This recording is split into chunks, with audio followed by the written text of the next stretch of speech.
بسم الله الرحمن الرحيم إن الحمد لله نحمده ونستعينه ونستغفره ونعوذ بالله من شرور أنفسنا ومن سيئات أعمالنا من يهده الله فلا مضل له ومن يضلله فلا هادي له ونشهد أن لا إله إلا الله وحده لا شريك له ونشهد أن محمدا عبده ورسوله أما بعد السلام عليكم ورحمة الله تعالى وبركاته بسم الله الرحمن الرحيم Saodatning sabablari 27-sabab.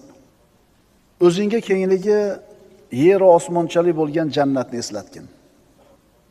Bu dunyoda och qolasan, chorasiz qolasan, xafa bo'lasan, kasal bo'lasan, haqlaring poymol bo'ladi, zulm ko'rasan, shunda tushkunlikka tushib ketasan. Hayotdan zerikish paydo bo'ladi. Agar mana shunday holatga kelib qoladigan bo'lsang, birodar, Robbini huzurida seni kutib turgan, sen uchun tayyorlab qo'ygan jannatni o'zingga eslat. Inshaalloh o'sha jannatga borasan. Mana shu e'tiqod bilan yashaydigan bo'lsang, ustingga kelayotgan, seni yuragini siqayotgan bu balolar, musibatlar hech narsa bo'lmay qoladi. Aqlli insonlar o'zlarini oxirat uchun ishlashadi. Chunki oxirat bu dunyodan ham yaxshiroq, ham boqiroq. Ahmoq odamlar bo'lsa, mana shu dunyoni o'zinigina o'zlariga qarorgoh deb bilishadi. Shu dunyo hayotini, huzur halovatini orzularining cho'qqisi deb biladi. Alloh taolo aytadi: "Bal tu'sirunal hayatad dunya val axiratu xoyrun va abqa." Yo'q, sizlar dunyoni ustun ko'rasizlar. Vaholanki oxirat ham yaxshiroq, ham boqiroq.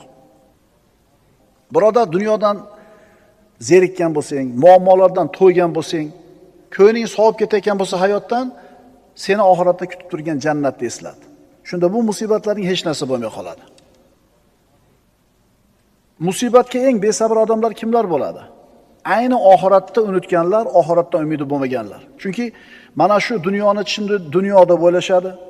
Ularning ko'ziga faqatgina shu dunyo hayoti ko'rinadi.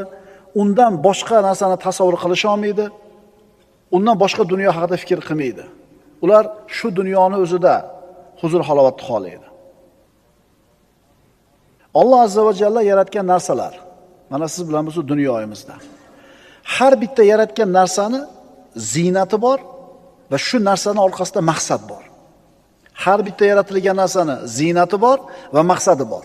O'simliklar. Ularning ziynati bargi va guli. Lekin maqsadi nima? Maqsadi nima? Doni va mevalari. Kiyimlar. Uni ziynati, rangi, fasoni, shakli, uzunligi, kaltaligi. Lekin maqsadi nima undan? Avratni yopishligi. Dunyo hayoti, birodarlar. Buni ham Alloh taolo yaratdi. Uni ziynati boylik, farzandlar, oltin kumushlar, uylar, qimmatbaho ulovlar. Bu ziynati dunyoni. Lekin maqsadi-chi? Iymon va solih amal. Dunyoni turgan bitgani ziynat. Dunyoni turgan bitgani ziynat, lekin undan ko'zlangan maqsad ibodat. Shuning uchun kim asosiy maqsadni unutib qo'ygan bo'lsa, faqatgina ziynati bilan ovora bo'lib qoladi, natijada ziyonga uchraydi. Ana shu dunyoni ziynati degan, dunyoda matohlari qo'lingdan ketib qolsa, birodar, siqilma. Chunki maqsad ziynat emas. Maqsad ziynat emas. Maqsad iymon, ibodat, solih amal. Astagfirullah. Inna ja'alna ma 'alal ardi zinatan laha linabluwahum ayyuhum ahsanu amala.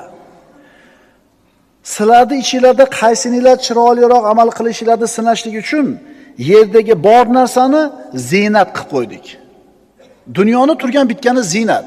Nima uchun? Sinash uchun. Liyabluwakum ayyukum ahsanu amala. Qaysinilar chiroyliroq amal qilishlarini bilishligimiz uchun oyatni qarang. Va inna la ja'iluna ma 'alayha sa'idan juruza. Hech shubha yo'qki, mana shu yerda ustidagi hamma zebi ziynatlarni sip-silliq, qup-quruq qilib yo'q qilib qo'yadigan ham bizimiz, deyapti. Demak, dunyoni ziynati uni matohlari. Lekin dunyodan ko'zlangan maqsad nima? Iymon, taqvo, solih amal. Endi ana shu ziynati hisoblangan dunyoda ozgina matoh qo'lingdan ketib qolsa, siqilma, birodar. O'zingga nimani eslat? Jannat deb, jina sabr qil, ozgina sabr qil, jannatga borasan. Dunyo ishi seni qiynagan bo'lsa, g'aming, darding, musibating ko'paygan bo'lsa, o'zingga oxiratni eslat, birodar. Bu dunyoni o'tkinchi ekanligini yodingga ol, shunda ishing oson kechadi. Ko'plagan oyatlarda mana shu dunyoning ziynatiga aldanib qolishlik qanchalar achinarli hol ekanligini Alloh bayon qilgan Qur'onda. Astagfirullah. "Va ma hadihil hayatud dunya illa lahwun va la'ib va inna ad-daral akhirata lahiyal hayawanu law kanu ya'lamun." Bu dunyo hayoti faqat bir nafaslik o'yin kulgudir. Agar ular bilsalar, oxirat diyorigina mangu hayot diyoridir. Agar faqat dunyoni o'zi bilan ovora bo'layotgan johillar ko'zlaridan shu pardani olib tashlaganida, abadiy hayot haqida, abadiy ne'mat haqida, qasrlari haqida xabar berilgan vahiyga quloq tutgan bo'lar edi. Payg'ambarimiz sollallohu alayhi vasallam bu dunyoning ne'matlari bilan jannatdagi ne'matlarni taqqoslab berganlar. Aytganlarki, "Mawdhi'u sawtin fil jannati khayrun minad dunya va ma fiha." Dunyoda ham matoh bor, hovlilar bor, bog'lar bor, uchastkalar bor, xullas, dunyo matoh, hovlisi. Rasululloh aytibdilar, jannatda bir qamchi tegadiganchalik joy. Qamchini yerga bir urdingiz, qancha chizadi yerni. Ana shu qamchini uchi tegadiganchalik joy jannatdagi joy. Dunyo va undagi hamma narsadan afzal. Shuning uchun arzimagan dunyo matohi qo'lingdan ketsa, arzimagan dunyoning huzur halovati sen qo'lingdan ketib, yuraging siqilib, hayotdan to'ydirib yuborayotgan bo'lsa, o'zingga nimani eslat? Jannatni eslat. Vallohi jannat juda ham qadrli narsa. Haqiqatan siz bilan biz mehnat qilib, kurashib, jiddiy jahd qilishga arziydigan narsa. Bilasizmi jannatda nimalar bor? Nimalar yo'q? Kasallik yo'q, kiyimlarda chirib ketishi yo'q, o'lim yo'q, qarilik yo'q, abadiy yoshlik, ichi tashi ichidan ko'rinib turadigan xonalar, ko'z ko'rmagan, quloq eshitmagan ne'matlar, ovozi musiqa bo'lgan ohu ko'z hurlar. Prosta tasavvur qilib ko'ringlar, ovozi muzika bo'ladi. Quloq eshitmagan, ko'z ko'rmagan, insonning aqli bovar qilmaydigan ne'mat. Ana shu narsani o'zingga eslat, birodar. Sabr qilib o'tib ketasan, 40 yil yashading, yana qancha bor, Xudo biladi. Salqini kengligi 100 yillik masofaga teng bo'ladigan daraxtlar. Uzunligi, kengligi 60 mil bo'lgan chodirlar. Tinimsiz oqib turadigan daryolar, sutli daryolar, asalli daryolar, may sharobli daryolar.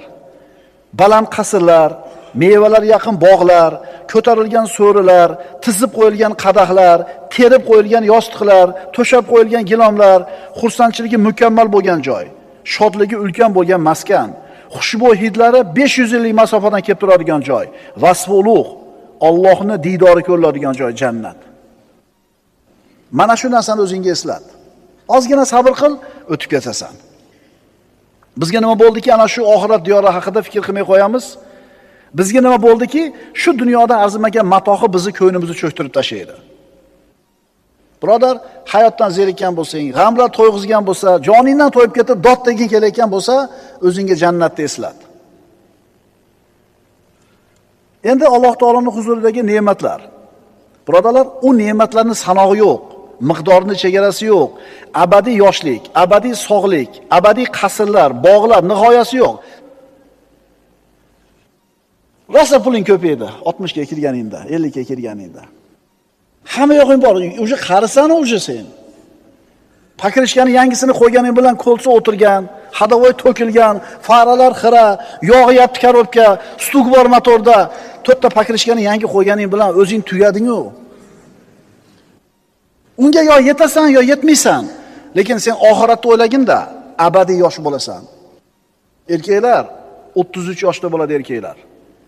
Ayollar 18 yoshda bo'ladi. Hech kim qarimaydi. Uyga ketish kerak degan g'am yo'q. O'tirgan joying seni vataning, o'tirgan joying maskaning. Ko'p yeb qo'yibman, qonnim olib ketdi no'sh papga.